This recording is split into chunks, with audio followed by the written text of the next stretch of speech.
When you make your writer's notebook for your world literature class, you're going to start with two things.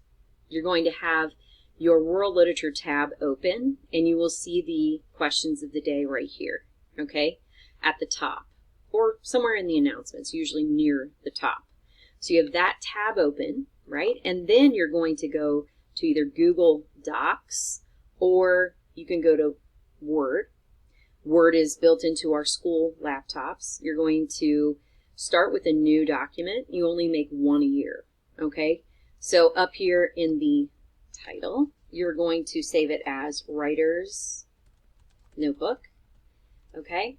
And then you're simply going to copy and paste either into your Word doc or your Google Doc the question of the day. Now, some students will take all of the questions of the day at once, like this, copy, right?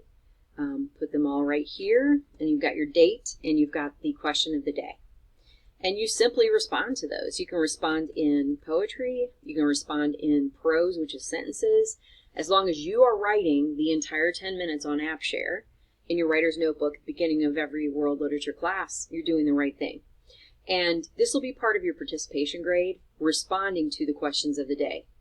And even pushing yourself a little bit beyond what maybe you think is enough, right? Once you think you've answered, go a little bit further.